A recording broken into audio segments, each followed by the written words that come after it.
Olá, sou o pastor Carlos Macorda, estou aqui no Instituto Jesus Cristo em São José dos Campos. Comigo é Eliane Amaral, a minha amiga em Jesus Cristo. Faz parte do projeto Instituto Jesus Cristo e ela tem uma rica experiência na área de cuidar de gente, através do Celebrando a Recuperação, e ela é terapeuta. Eu vou deixar ela falar um pouco o que ela está fazendo nesses dias agora. Olá, eu sou Eliane Amaral e, como o pastor Carlos falou, eu trabalho com ele aqui no Instituto Jesus Cristo e tem sido uma alegria para mim partilhar desse tempo aqui no Instituto. Eu sou terapeuta de família e casal dentro da abordagem sistêmica. A gente vê a família como um todo, a gente não vê a família isolada, a gente vê a família dentro de um contexto e como esse sistema se interrelaciona com as outras pessoas. Isso é uma coisa que ela faz tão bem. E depois a gente pode falar um pouco de como você pode entrar em contato com ela pelo e-mail e outra maneira. E o que eu queria que você falasse antes de a gente começar a leitura aqui do Stanley Jones, o que você pensa desse Stanley Jones, essa leitura? Você está seguindo isso e é muito bonito. Antes de eu falar da leitura, pastor, eu também trabalho com Celebrando a Recuperação, já desde 2003, exatamente, isso mesmo. Então, nesses últimos anos, eu tenho trabalhado com grupos de recuperação e aprendi a olhar esses grupos também dentro do sistema, nessa inter-relação e olhar ele como um todo.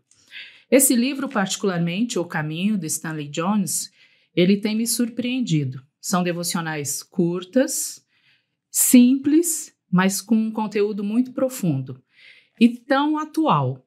Eu tenho achado o conteúdo bem atualizado, porque ele fala de coisas que são tão corriqueiras hoje no nosso dia a dia, como as questões psicossomáticas, problemas psiquiátricos, e em tudo isso ele tem colocado nesse livro já tão antigo, e a gente vê que então a palavra de Deus, o caminho que é Jesus, o caminho que é Jesus que expulsa todo medo, é tão necessário para os dias atuais. Eu tenho gostado muito. Eu estou gostando também. Eu sei que ele escreveu isso em 1940 e ele era missionário na Índia, 55 anos. Mas a leitura parece que foi feita para hoje. Então, com esse pensamento, eu vou ficar aqui também ouvindo, porque eu faço isso todo dia, ouvindo ou gravando. E eu vou ficar aqui, mas Eliane vai ler para nós, e a partir desse dia, ela vai com 2 semanas. E vocês vão gostar de ouvir ela dar comentário também desse conteúdo. Vamos lá, então. Então vamos à leitura. A gente começa hoje, semana 13, domingo. E o título da devocional de hoje é Estradas com Becos Sem Saída. Essa devocional tem 2 referências bíblicas. Uma é Mateus 14, 29, que depois eu faço no final um comentário a respeito disso. E 1 João 4, 18, e eu quero ler 1 João 4, 18 com vocês. 1 João 4, 18 diz assim: No amor não há medo. Ao contrário, o perfeito amor expulsa o medo. Porque o medo supõe castigo. Aquele que tem medo não está aperfeiçoado no amor. Nós temos aprendido aqui no Instituto Jesus Cristo que Jesus, que é o caminho, ele é o perfeito amor e ele expulsa todo medo. E você vai ver hoje por que nós estamos falando de Jesus que expulsa todo medo. E a devocional diz assim, acompanha comigo a leitura. Vimos em nossa busca que existe o caminho e o não caminho, e indicamos os degraus que nos levam a encontrar o caminho. Com os pés no caminho, firmados, espero, podemos agora observar algumas estradas com becos sem saída. Muitas pessoas que começam no caminho acabam por se desviar para estradas que não levam a lugar algum. Observaremos 16 estradas que levam à terra do nunca. As placas que colocaremos nessas estradas que levam a becos sem saída são mandamentos. Não entrarás. Isso parece dogmático e autoritário, mas na realidade, esses mandamentos são simplesmente o suprassumo da experiência da raça. Observaremos alguns caminhos pelos quais a humanidade, pelo método da tentativa e erro, está descobrindo como não viver. A primeira estrada com becos sem saída é o medo. Quando o medo é escrito com M minúsculo, ele pode ser algo que contribui, pois o medo pode ter fins biológicos úteis. O medo faz o servo assustado ficar alerta e fugir. Torna habilidoso o cirurgião, ao fazê-lo ver os perigos de se fazer algo errado. Alerta a alma para que não se machuque com escolhas erradas. O medo, com M minúsculo, usado para fins construtivos, pode ser construtivo. Quando usamos o medo e o controlamos, então ele é bom. Quando o medo nos usa e nos controla, então ele é ruim.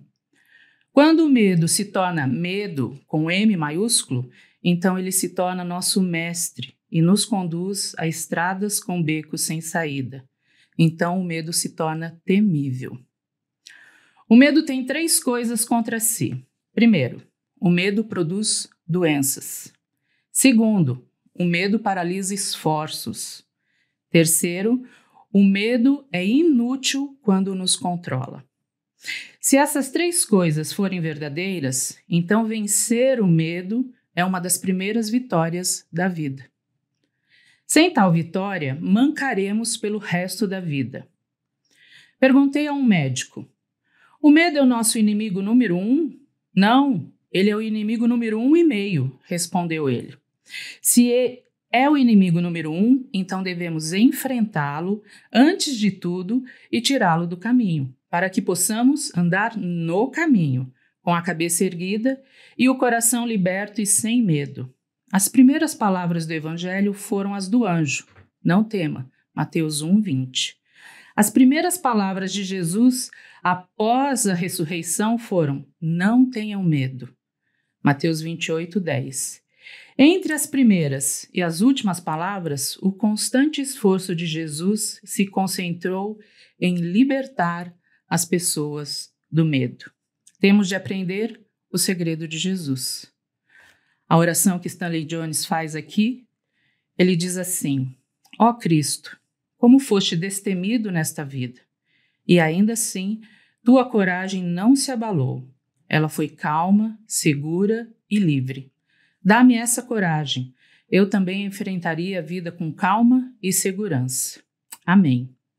E a afirmação do dia: seja forte e corajoso. Mãos ao trabalho. Não tenha medo nem desanime, pois Deus, o Senhor, o meu Deus, está com você. Que lindo texto. Seja forte e corajoso. Não tenha medo nem desanime.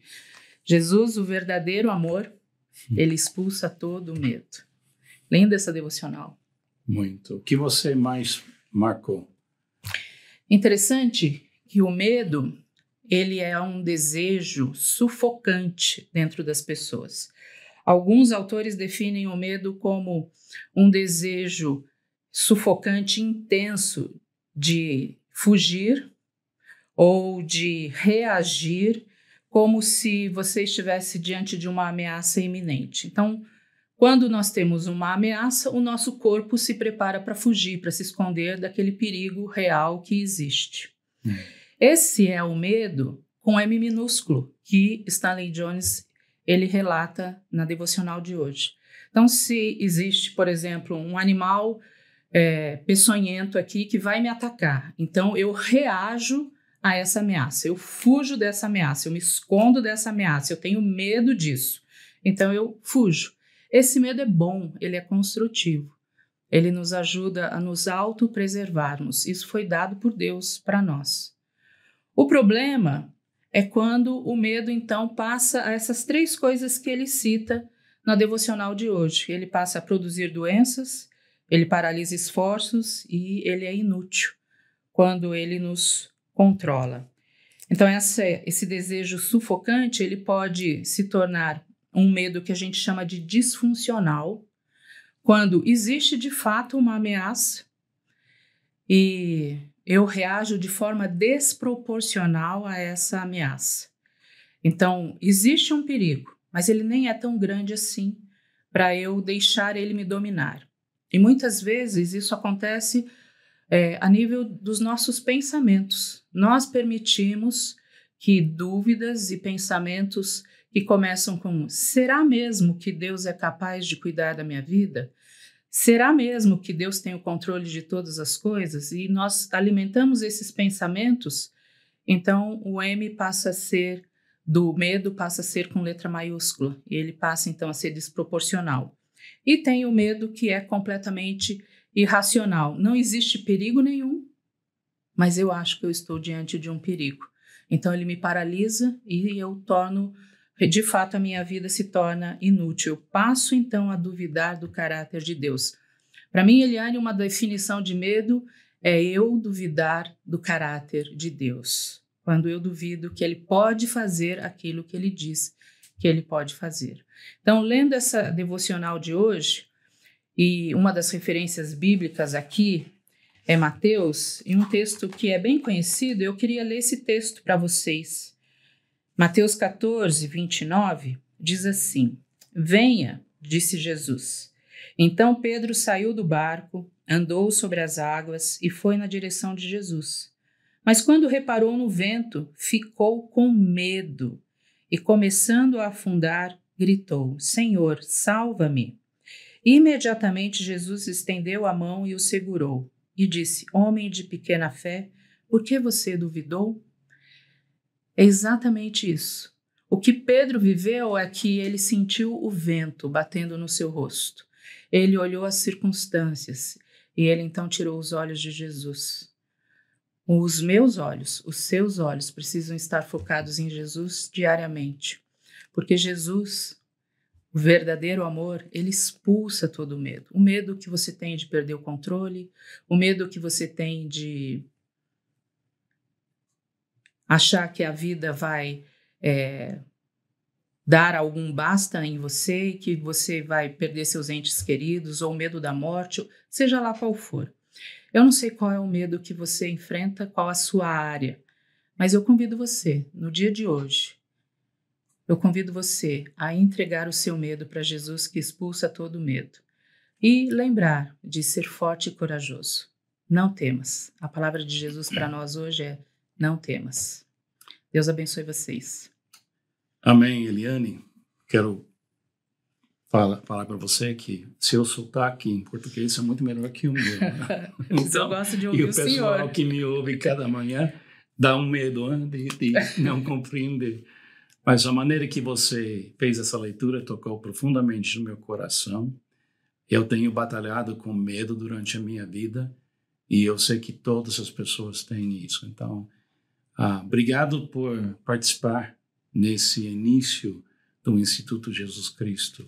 A gente vai ter muitas vozes de amigos de Jesus participando eventualmente nesse projeto de várias formas. Mas vamos lá, amanhã, na segunda-feira, você vai ouvir a Eliane, eu também vou ouvi-la, mas eu vou correr atrás de umas outras coisas que eu preciso resolver nesse tempo. Obrigado pela bênção você é na minha vida, na vida da Pamela também.